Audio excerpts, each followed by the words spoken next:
मेरे बेटे ने एक बार डांसर के साथ रात्रि के 10 बज रहे थे। चारों ओर सन्नाटा छाया हुआ था। हवा में सर्दी बढ़ती ही जा रही थी। सर्दी की रातें वैसे भी निस्तब्धता ओढ़े हुए होती हैं।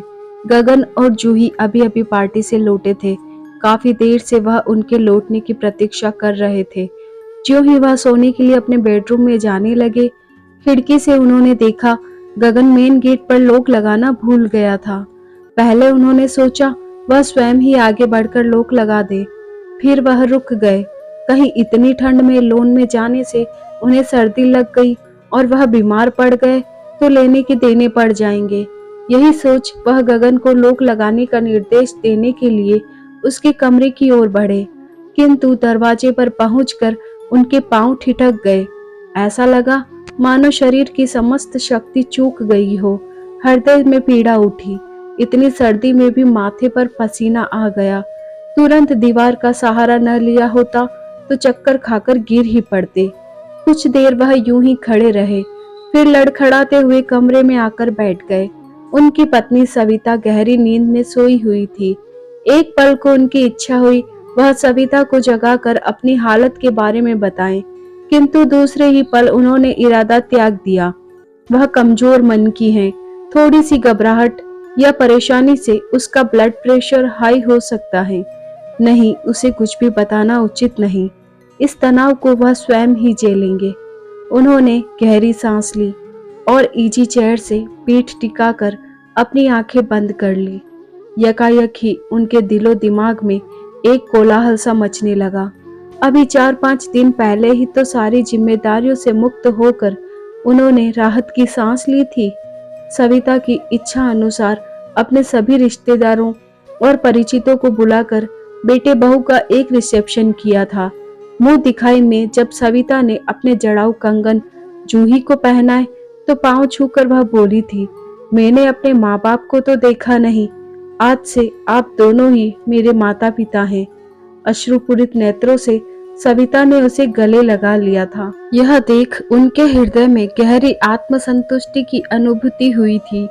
आत्मसंतुष्टि सुनने में एक छोटा सा शब्द, किंतु स्वयं में एक गहन विस्तार समेटे हुए अपार सुख और शांति का विस्तार। यही सुख और शांति पाने के लिए उन्होंने सारा जीवन जदोजहद की।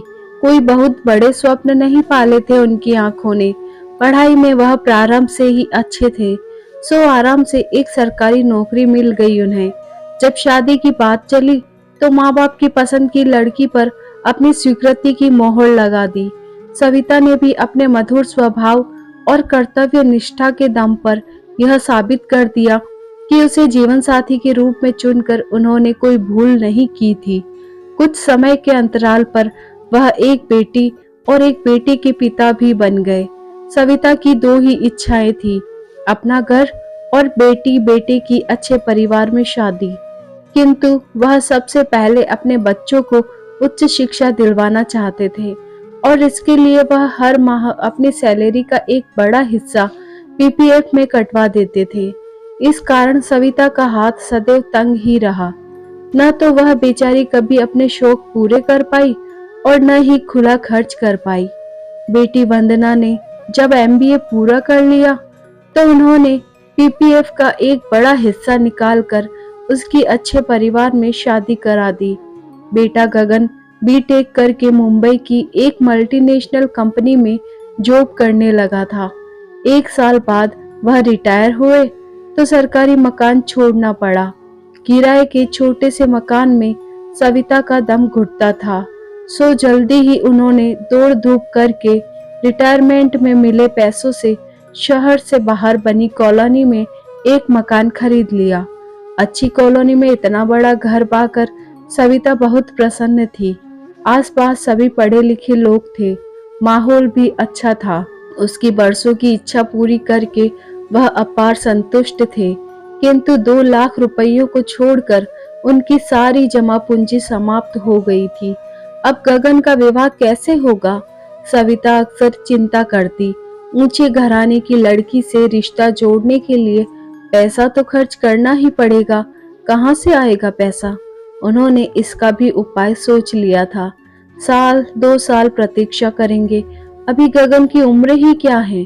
पेंशन के कुछ रुपए और जमा हो जाएंगे, कम पड़े तो कुछ गगन से ले लेंगे और उसका भी विवाह कर देंगे। तो इंसान के जीवन में तकदीर नाम की भी एक चीज होती है जो इंसान को जब चाहे चकमा दे सकती है, और इंसान असहाय बना दूर से अपनी जिंदगी का तमाशा अपनी आंखों से देखता रहता है। आज की ही तरह उस दिन भी वह स्वयं को बेहद लाचार महसूस कर रहे थे जिस दिन गगन का ईमेल आया था। मेल क्या था, मानो कोई दहकता हुआ ज्वालामुखी था जिसका एक एक शब्द गर्म अंगारे की तरह उनके हृदय को जला रहा था। कहीं पढ़ने में उन्होंने भूल तो नहीं कर दी थी? उन्होंने चश्मा साफ करके दोबारा पढ़ा। नहीं, कोई भूल नहीं की थी। गगन ने साफ शब्दों में लिखा था, पापा, मैंने आपके लिए बहू ढूंढ ली है। जूही नाम है उसका, सुंदर, सुसंस्कृत और बुद्धिमान, बिल्कुल आपके और मेरे सपनों के अनुरूप। आज सुबह ही मैंने उससे कोर्ट मैरिज की है। मैं जानता हूँ आपने और मम्मी ने मेरे विवाह को लेकर बहुत से सपने संजोए होंगे, किंतु साथ ही यह भी जानता हूँ कि मेरी खुशी आप दोनों के लिए सबसे बढ़कर है। जूही का दुनिया में कोई नहीं है, वह अनाथ आश्रम में पलकर बड़ी हुई है। अब मैं और आप दोनों ही उसके सब कुछ हैं, इसलिए मैं उसे लेकर घर आ रहा हूँ। मुझे विश्वास है आप दोनों उससे मिलकर बहुत खुश होंगे। वह अवाक रह गए थे। कैसे उठा लिया बेटे ने इतना बड़ा कदम? कितनी ही देर तक कमरे में निसहाय बैठे इस पीड़ा को आत्मसात करने का प्रयास करते रहे। फिर चिंता हुई सविता की। उसे जब पता चलेगा तो रो रो कर हल्का ना हो जाएगी। माँ है आखिर, कैसे बर्दाश्त करेगी इतना बड़ा सदमा? किंतु बर्दाश्त तो करना ही है। सोचते हुए वह किचन में चले आए जहां सविता प्रफुल्लित मन से उनके लिए अदरक वाली चाय बना रही थी। साथ में ताजी मठरियों की सौंधी खुशबू से किचन महक रहा था। चाय खत्म करके सविता उठने को हुई तो उन्होंने हाथ पकड़कर उसे बैठा लिया। धीरे धीरे सारी बात बताई तो उसे सहसा विश्वास नहीं हुआ। चेहरा विवर्ण हो गया। फिर खिसियाती सी बोली, देखिए, अगर यह मजाक है तो आइंदा ऐसी बात मत कीजिएगा। अफसोस यही है सविता कि यह मजाक नहीं, हकीकत है। गगन ने सचमुच कोर्ट मैरिज कर ली है। क्रोध और बेबसी के आलम में सविता बिल्कुल जड़ हो गई। उसका इतना आज्ञाकारी बेटा जिसने उसकी इच्छा के विरुद्ध आज तक कोई काम नहीं किया, अपनी जिंदगी का इतना बड़ा फैसला स्वयं कैसे ले सकता है? उसका हृदय छलनी हो गया। आंखों से आंसू बहने लगे। रूठे कंठ से बोली, अच्छा फल दिया इतने लाड़ प्यार का, समाज में मुंह दिखाने तक के काबिल नहीं छोड़ा। क्या इज्जत रह गई हमारी? वह पत्नी सविता को समझाने लगे, इस तरह रोने और दुख मनाने की आवश्यकता नहीं है। ऐसा भी अनर्थ नहीं हो गया है। आजकल के बच्चे अपनी मर्जी से शादी कर ही लेते हैं, और जहां तक समाज की बात है, हम लोग एक बढ़िया सा रिसेप्शन दे देंगे तो कोई कुछ नहीं कहेगा। सविता ने मानो उनकी सुनी ही नहीं। वह बड़बड़ाई, अरे कोई भले घर की होती तब भी दिल को तसल्ली थी। अनाथ आश्रम में पली बड़ी है, न धर्म का पता न जात का। पता नहीं कैसा खून है। वह क्रोधित हो उठे, कठोर स्वर में बोले, बेकार में बात का बतंगड़ मत बनाओ। गगन ने कुछ तो उसमें देखा ही होगा। अब हमारा तुम्हारा जमाना नहीं रहा जब लोग जात पात में यकीन रखते थे, और देखा जाए तो जात पात से मिलता भी क्या है। इंसान का व्यवहार ही काम आता है। हर इंसान की धमनियों में एक सा लहू दौड़ता है। तुम्हें तो गर्व होना चाहिए। तुम्हारे बेटे ने पुण्य का काम किया है। एक अनाथ लड़की को परिवार देकर उसकी जिंदगी बना दी। वह उठकर बाहर जाने लगे, फिर वापस लौटे और सविता को समझाने लगे, कल गगन बहू को लेकर आ रहा है। तुम्हारे चेहरे पर लेश मात्र भी शिकन नहीं आनी चाहिए। हमारा एक ही बेटा है, वही हमारे बुढ़ापे का सहारा है। सविता ने सहमति में गर्दन हिलाई थी। सविता को तो वह समझा आए, किंतु स्वयं सारी रात सो न सके थे। बेटे के विवाह का कितना चाव था दोनों को, कितने सपनों के महल बनाए थे, सब ताश के पत्तों की तरह बिखर गए। परिस्थितियां ऐसा मोड़ लेंगी, कभी सोचा नहीं था, किंतु होने को भला कौन टाल सकता है। अगले दिन वह और सविता बेटे बहू को लेने एयरपोर्ट पहुंचे। गगन के साथ गेट से बाहर आती जूही पर जब उन दोनों की नजर पड़ी तो आत्ममुक्त से उसे निहारते रह गए। दूधिया सी रंगत, जिस पर बड़ी बड़ी कजरारी आंखें, गुलाबी होंठ, कंधे तक लटकते काले घने बाल, ऐसा लग रहा था मानो ईश्वर ने फुर्सत में उसे गढ़ा हो। तुरंत ही उसके अनाथ होने का ख्याल मन को बेध गया। गगन के साथ जब वह उन दोनों के पांव छूने को झुकी तो मन में रहा सहा संताप भी जाता रहा और करुणा से उनका हृदय भारी हो उठा। न जाने कितने आशीष उन दोनों ने उसे दे डाले। 2 दिन बाद अपने सभी रिश्तेदारों और परिचितों को बुलाकर उन्होंने रिसेप्शन दिया था। इतनी खूबसूरत और मिलनसार भाभी पाकर बेटी वंदना ने भी भाई से कोई गिला नहीं रखा था और वह खुशी खुशी अपने घर लौट गई थी। उनके सभी दायित्व अब पूर्ण हो चुके थे और वह स्वयं को बेहद हल्का महसूस कर रहे थे। पिछले 4 दिनों से गगन और जूही घूमने फिरने और मित्रों के घर पार्टियों में जाने में व्यस्त थे। उनकी नजर सामने दीवार पर लगी अपने माता पिता की फोटो पर पड़ी। वह सोचने लगे, 2 पीढ़ियों के बीच कितना गहरा अंतराल है।